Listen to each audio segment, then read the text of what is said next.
Nos anos 70, Tobe Hooper era um cineasta iniciante e fracassado que estava profundamente insatisfeito com o cinema e a situação social dos Estados Unidos, que naquela época passava pela Guerra do Vietnã, pela crise do petróleo e também pelo empobrecimento das pessoas que viviam na zona rural do país. Ele descrevia essa situação como um clima de insanidade nacional e queria fazer um filme de baixo orçamento que conseguisse transmitir essa sensação. E olha, ele realmente conseguiu, porque tem uma cena desse filme que me deixou profundamente perturbado. Mas como o diretor conseguiu desenvolver essa ideia? Primeiro, ele pensou na motosserra como um símbolo de violência industrial, que representa toda a brutalidade do processo que estava acontecendo no campo. Depois, pensou na história se passando no interior do país, focado numa família sulista que trabalhava no abatedouro. E por último, ele criou o Leatherface, um assassino alto e forte, baseado no serial killer da vida real, Ed Gein, que além de finalizar pessoas, ele construía móveis usando a pele delas. Mas afinal, o que fez esse filme se tornar um dos grandes clássicos do horror? Será que ele pode ser considerado o primeiro de todos os filmes slasher? Ou será que esse grande clássico parou no tempo e envelheceu mal? Antes da gente começar, deixa eu me apresentar. Eu sou Marcelo e você acaba de entrar na sessão pós-créditos, então pega um café, fica confortável, porque hoje nós vamos descobrir a história completa do massacre da Serra Elétrica.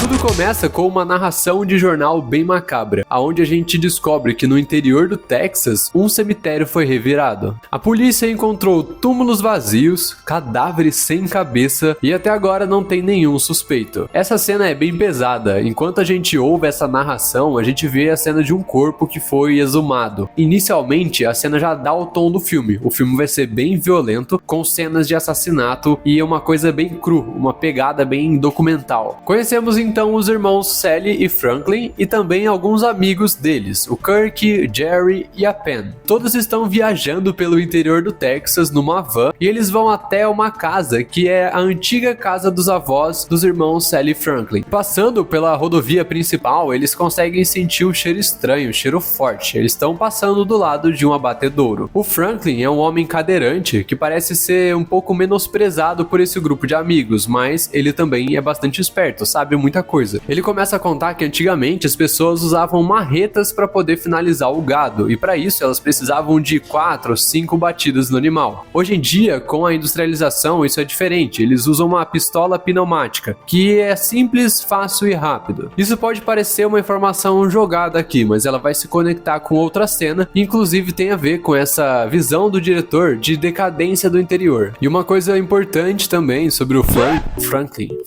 Eu odeio esse nome. Esse nome é horrível. Franklin. E uma coisa relevante sobre o Franklin é que ele tem esse gosto por coisas mais mórbidas. Inclusive, ele fica toda hora mexendo no canivete, o que pode ser perigoso, mas parece que as pessoas em volta ali nem estão ligando tanto. Mas enfim, eles vão acabar encontrando um caipira ali na beira da estrada pedindo carona, e eles vão dar carona pra esse cara. Ele chega e fala que ele mora ali perto e que a carona pode ser bem rápida. Mas a situação vai começar a se desenrolar e ter uns contornos meio macabros. Primeiro que o comportamento desse cara já é um pouquinho estranho, ele parece ter algum tipo de problema mental, e isso é uma coisa que vai se repetir no filme também. O Franklin pergunta se ele trabalha no abatedouro, e aí vai surgir assuntos sobre isso. O caipira diz que ali no abatedouro nada sobra, então, por exemplo, eles pegam o crânio dos animais e colocam pra derreter, pra cozinhar, pra poder tirar toda a gordura e carne ali de dentro, que são detalhes meio sórdidos. Ele chega até a mostrar uma foto desse processo acontecendo, coisa que o Franklin vai gostar, mas o resto do grupo vai ficar incomodado, obviamente. Depois a situação estranha vai dar um segundo passo, quando o caipira pega o canivete da mão do Frank e ele acaba cortando a própria mão, tipo, ele corta fundo, corta porque ele quer mesmo e fica ali todo sangrando. Mas a situação pode piorar um pouquinho mais, porque tem um momento que esse caipira pega uma máquina fotográfica, tira a foto do Frank e depois tenta oferecer a foto pra ele, tenta vender a foto. Ele obviamente não quer comprar. Então esse cara pega um papel alumínio, coloca a foto ali em cima e taca fogo. E aí todo mundo vai ficar muito assustado e eles vão começar a querer expulsar esse caipira da van, que é uma coisa que eles já deviam ter feito. O cara é bem bizarro. E depois de sair da van, ele ainda comete um último ato estranho, porque ele pega a mão que estava sangrando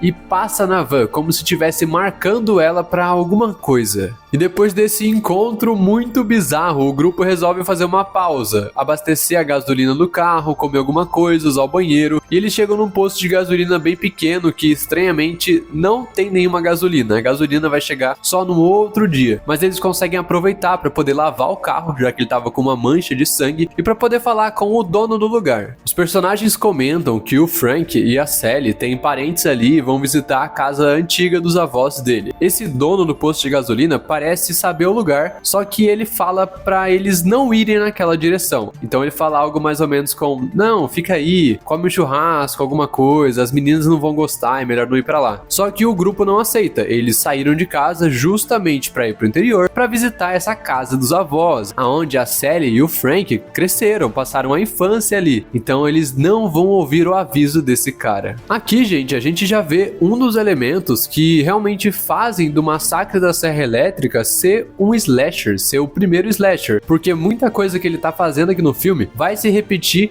em muitos outros slasher. O primeiro exemplo é justamente esse: os personagens param no meio da estrada, eles vão sempre comprar alguma coisa ou falar com alguém, e esse cara avisa: não vá pra tal lugar, não faça tal coisa, é melhor voltar pra casa. Então a gente vai ver ao longo do filme diversos pontinhos que vão formando a narrativa de um slasher. E é muito legal saber que esse filme, que é de 1974, foi um filme que inventou basicamente esse gênero do cinema. E mesmo com pouca gasolina, eles acabam seguindo viagem e finalmente encontrando aquela casa dos avós da Sally e do Franklin. E a casa tá muito zoada, parece que ninguém morava ali, tipo uns 10 anos. Tem muita coisa destruída, a gente vê aranhas, eles começam a explorar e o local tá completamente decadente. E tem uma cena importante sobre o Franklin, é que o local é uma casa destruída de 2 andares e ele é um homem cadeirante, então ele não consegue se mover direito pelo local. O grupo de amigos vai lá pra cima pra ver os quartos e o Frank não consegue ir, e ele fica sozinho, ele fica se sentindo mal e até agindo de uma maneira meio infantil. Ele começa a resmungar andando pela casa, porém ele acaba encontrando um objeto ritualístico, algo feito com ossos de, por exemplo, galinha e outras peças, mas é estranho que esse objeto ritualístico esteja ali dentro. Acaba que ele não fala isso pra ninguém, mas a gente que tá assistindo já começa a juntar as peças desse quebra-cabeça. 2 personagens que aparentemente são namorados, o Kirk e a Pen, eles vão pegar roupas, toalhas e vão até um rio próximo para poder tomar um banho e se divertir. Então eles são a primeira dupla que vai se afastar desse grupo principal. E andando no meio do mato para poder encontrar o rio, eles acabam encontrando outra coisa, que é uma propriedade rural. Ali o Kirk já pensa que, pode ter gasolina, se eu conseguir falar com as pessoas, eu posso arrumar um pouco de gasolina pra gente. Inclusive ele encontra até mesmo geradores, e geradores naquele momento, muitos deles vão funcionar a gasolina. Então ele só precisa encontrar os donos daquela propriedade, os donos daquela casa, para poder conseguir um pouquinho. Mas vasculhando o lugar, eles encontram ali um balanço e a casa principal. E aparentemente não tem ninguém ali, porque o Kirk chama, bate na porta e ninguém aparece. A gente consegue ver o interior dessa casa e a ambientação dela é muito bem feita. Então é basicamente uma casa tradicional do Texas, ela é feita de madeira, só que nas paredes ali do saguão principal a gente vê como se fosse umas peles,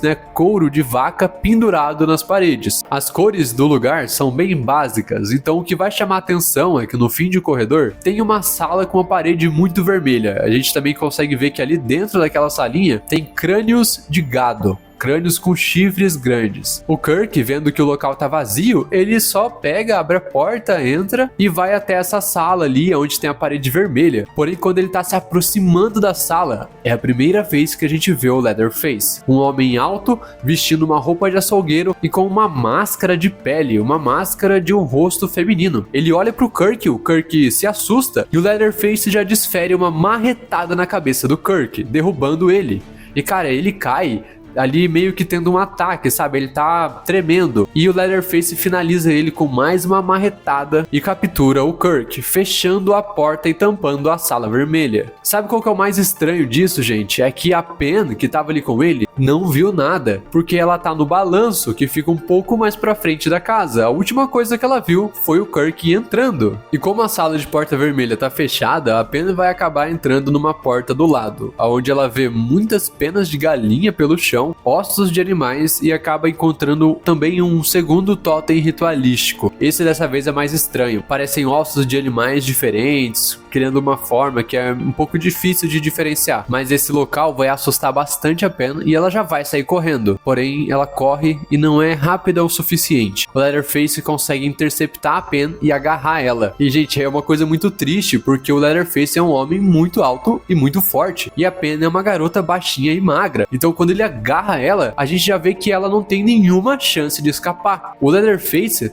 leva ela até o quarto vermelho, onde nós vemos que o Kirk tá ferido em cima de uma mesa e o Leatherface pega o corpo da Pen, joga ela e prende as costas dela num arpão. É a maneira que como a direção monta essa cena faz a gente sentir dor, faz isso ser desesperador, ainda mais pelo fator da Pen não conseguir fazer nada contra esse cara. Inclusive, o Leatherface vai pegar a sua motosserra, a sua serra elétrica e vai começar a cortar o Kirk. A gente não vê diretamente esses cortes sendo feitos, mas a gente vê a reação da Pen, que é de completo desespero. E uma coisa muito interessante do filme é que apesar dele ser violento, parte das cenas violentas a gente não vê exatamente o gore, a gente não vê a violência explícita, mas a reação dos personagens consegue passar bastante medo pra gente. Voltando pra casa antiga, a Sally, o Frank e o Jerry começam a ficar preocupados com o desaparecimento do Kirk e da Pen, que estão demorando pra voltar. Inclusive, já tá anoitecendo. É aí que o Jerry decide que ele mesmo vai procurar os dois. Gente, o que vocês acham que vai acontecer com o Jerry indo sozinho procurar os dois naquela casa? O Jerry não tem muita dificuldade pra encontrar essa propriedade, encontrar essa casa e, inclusive, ele acaba achando a toalha que o Kirk levou ali na varanda da casa. Então ele sabe que mesmo chamando e ninguém respondendo, o Kirk e a Pen provavelmente estão ali. E ele também tem a brilhante ideia de entrar dentro da casa e seguir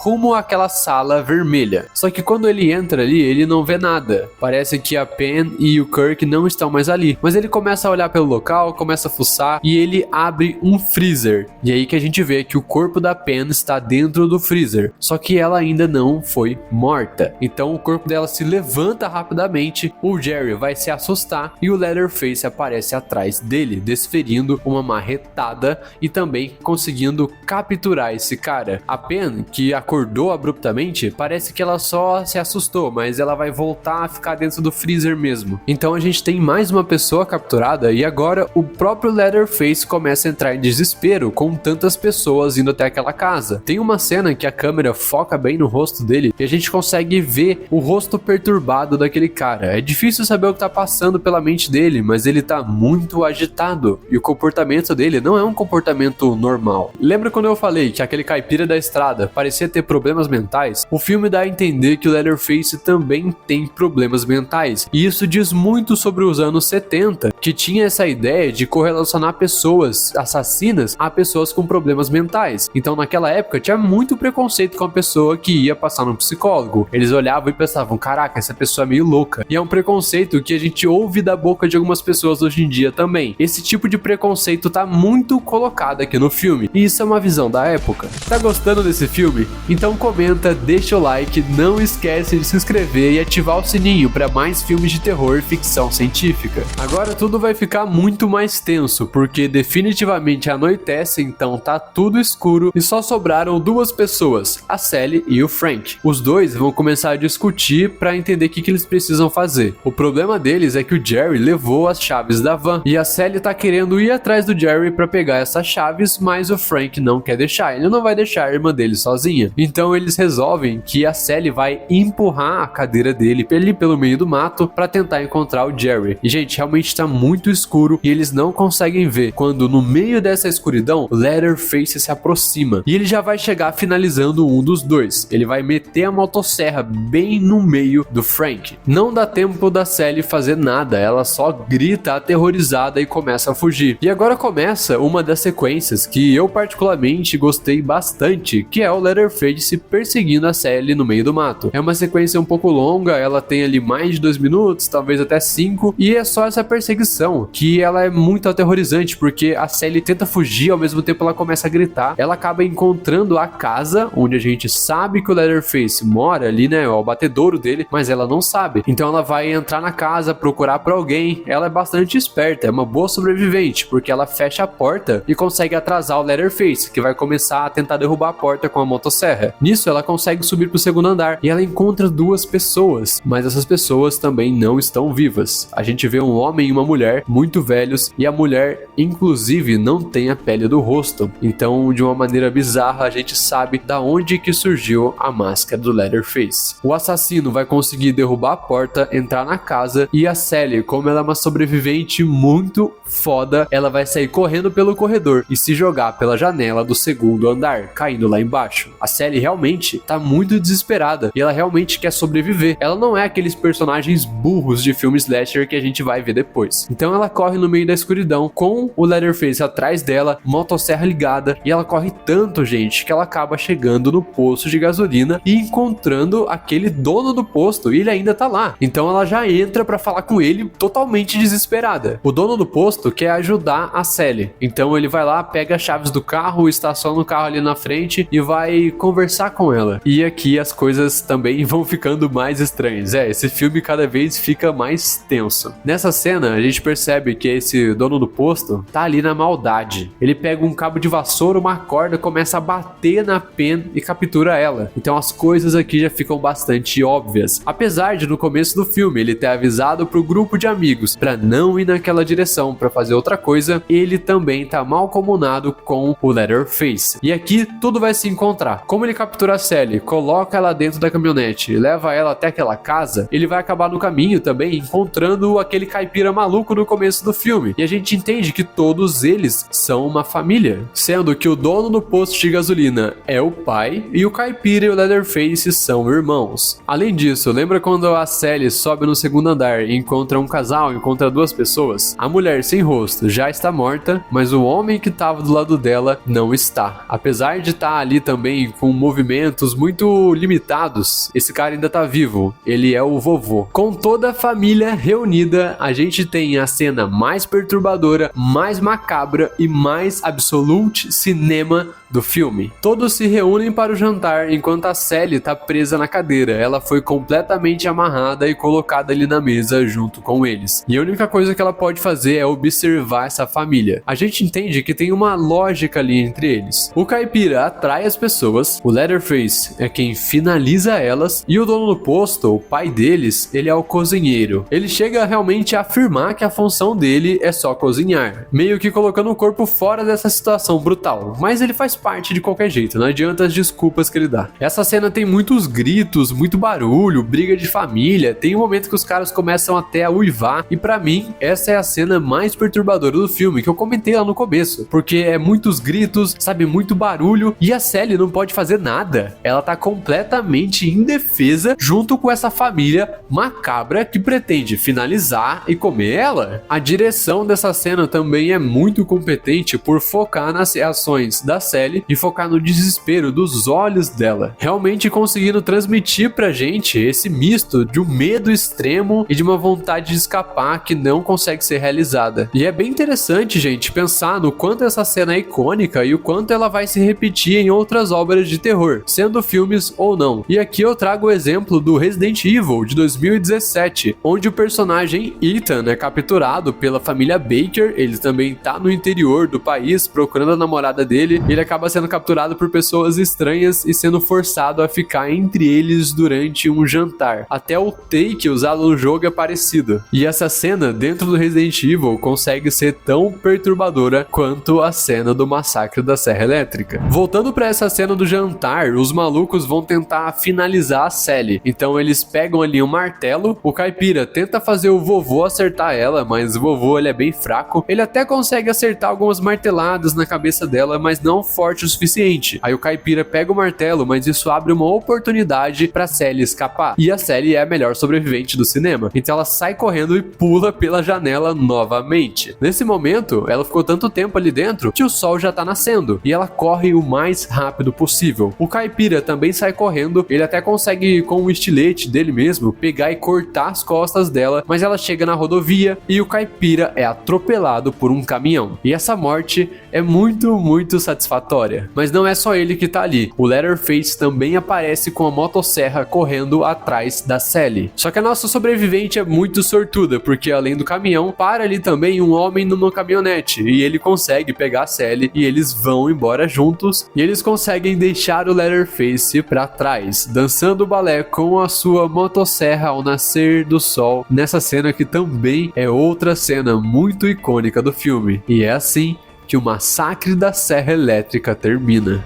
O filme custou 141 mil dólares e arrecadou 31 milhões. E, gente, 141 mil é muito pouco. Tem um monte de história de bastidor sobre isso, falando que alguns atores nem mesmo foram remunerados e eles foram expostos a condições extremas. Então, para gravar dentro da casa, tava extremamente quente, não tinha suporte médico, eles nem comiam direito. Então, assim, foi um pesadelo também gravar esse filme com tão pouco dinheiro. De acordo com o Rotten Tomatoes, o filme recebeu 84% de aprovação da crítica e 82% de aprovação do público. Mas esse é o dado que eu consegui encontrar hoje, porque na época o filme foi proibido em muitos lugares dos Estados Unidos, até proibido na Inglaterra, justamente por ele ser um filme muito cru, muito forte, em alguns momentos parece um documentário mesmo, então o filme acabou sendo proibido, mas ele foi revisitado no futuro e se transformou nesse grande clássico que a gente tem hoje. E as notas de hoje em dia, na minha opinião, são realmente muito justas. O filme é bom. Ele é bem simples em relação ao valor de produção e em relação ao seu enredo também, porém ele é muito bem executado. Apesar do grupo de amigos serem personagens rasos, interpretados por atores que não são tão bons assim, o interessante aqui é ver a decadência do interior dos Estados Unidos e ver como essa família de caipiras estranhos vai representar essa decadência, né? Com todos os preconceitos da época, mas com uma visão profunda também, que tá aqui para criticar o processo de industrialização brutal nos Estados Unidos que deixou o interior do país empobrecido, ou seja, né, largado pelo Estado. Então a crítica que o Tobe Hooper quis fazer tá muito bem colocada aqui, ela é realmente muito bem feita. Além do claro, toda a atmosfera, a tensão, o medo, a perturbação também consegue ser transmitida pela direção. Eu diria que até mesmo o ponto mais forte do filme são essas sensações que ele consegue passar pra gente. E no geral, quando eu falo de um filme de baixo orçamento como esse, é difícil a gente ficar apontando o dedo para as coisas negativas, justamente por ser um filme de baixo orçamento, é só uma ideia e umas pessoas se reuniram para poder fazer. Então é diferente de quando a gente vê um blockbuster de Hollywood, que daí a gente realmente espera que o filme seja perfeito. Então, se for para destacar um ponto negativo do filme, levando em consideração que ele foi feito com pouco dinheiro, com atores que não eram tão experientes, eu diria que o ponto mais baixo aqui são justamente esses personagens rasos. Eles poderiam ser melhor desenvolvidos pra gente se importar um pouco mais com eles, mas como eu falei, a direção é bastante competente. Então, pro Massacre da Serra Elétrica de 1974, eu vou dar 4 estrelas e eu com certeza recomendo esse filme. Muito obrigado por assistir esse vídeo, deixa o like e me responde aí, qual é o seu assassino de filmes slashers favoritos? Eu tenho que revelar que o meu